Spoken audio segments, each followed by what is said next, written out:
ഞാൻ എൻ്റെ കഴിഞ്ഞ ഒരു വീഡിയോയിൽ പറഞ്ഞിട്ടുണ്ടായിരുന്നു ദുബായ് റണ്ണിൻ്റെ കാര്യവും അതിൽ രജിസ്റ്റർ ചെയ്ത കാര്യമൊക്കെ. അപ്പോൾ രാവിലെ 5 മണിക്ക് എണീറ്റ് റെഡിയായി അതിന് പോവാണ് കേട്ടോ. ഞാനും ഹസ്ബൻഡും പിന്നെ ഞങ്ങളുടെ ഒരു കസിൻ ബ്രദറും ഫാമിലിയും ഫ്രണ്ട്സും അങ്ങനെ കുറച്ച് പേര് ഒന്നിച്ചാണ് പോയത്. മെട്രോയിലാണ് അവിടെ ചെന്ന് ഇറങ്ങേണ്ടത്. അങ്ങനെ അവിടെ ചെന്നെത്താറായപ്പം എൻ്റെ ദൈവമേ, സത്യം പറഞ്ഞാൽ എൻ്റെ കണ്ണ് തള്ളിപ്പോയി. അതുപോലെ തിരക്ക്. റണ്ണെന്നൊക്കെ പറഞ്ഞപ്പോൾ ഞാൻ വിചാരിച്ചു എന്തോ ഓട്ട മത്സരമോ അങ്ങനെ എന്തെങ്കിലുമൊക്കെ ആയിരിക്കും എന്ന് വിചാരിച്ചു. ഇതെന്ന് വെച്ചാൽ നടക്കാനുള്ള സ്ഥലം കിട്ടിയ അത്രയും ഒരു ഇതെന്ന് പറയാം. അത്രയ്ക്ക് തിരക്കാണ് റോഡിൽ. ഹൈവേ ഒക്കെ ഇങ്ങനെ ഓപ്പണായിട്ട് തുറന്നിട്ടേക്കാം. നമുക്ക് എങ്ങനെ വേണമെങ്കിലും നടക്കാം, ഇരിക്കാം, കിടക്കാം.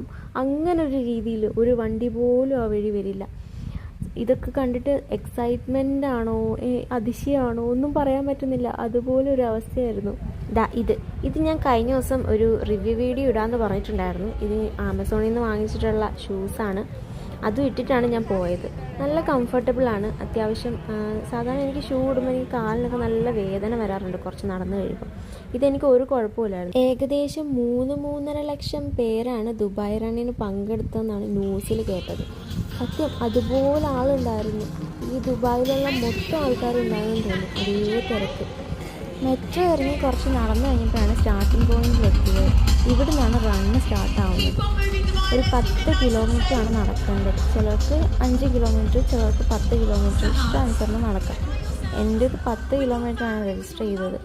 അതിനനുസരിച്ച് അങ്ങോട്ട് നടത്താൻ തുടങ്ങി. നടന്ന് തുടങ്ങിയപ്പോൾ വലിയ കുഴപ്പമൊന്നുമില്ലായിരുന്നു. അത്യാവശ്യം തണുപ്പുണ്ടായിരുന്നു. പിന്നെ അങ്ങോട്ട് കുറച്ച് കഴിഞ്ഞപ്പോഴത്തേന് സൂര്യൻ ഉച്ചിയിലടിക്കാൻ തുടങ്ങി.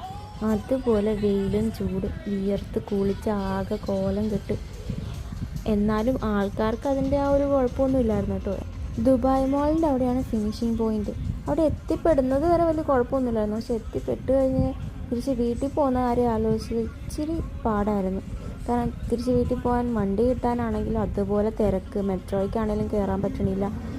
പിന്നെ ഒരു വിധത്തിൽ ടാക്സി ബുക്ക് ചെയ്ത് നമ്മൾ തിരിച്ച് നമ്മുടെ കാർ പാർക്ക് ചെയ്തിരുന്ന അവിടെ എത്തിയിട്ടാണ് പിന്നെ നമ്മൾ വീട്ടിലോട്ട് പോയത്. അത്യാവശ്യം നല്ലൊരു ദിവസമായിരുന്നു. നല്ല എൻജോയ്മെൻറ്റും ഉണ്ടായിരുന്നു. അപ്പം വീഡിയോ ഇഷ്ടപ്പെട്ടുണ്ടെങ്കിൽ ലൈക്കും കമൻറ്റും സബ്സ്ക്രൈബും ചെയ്തേക്കണേ.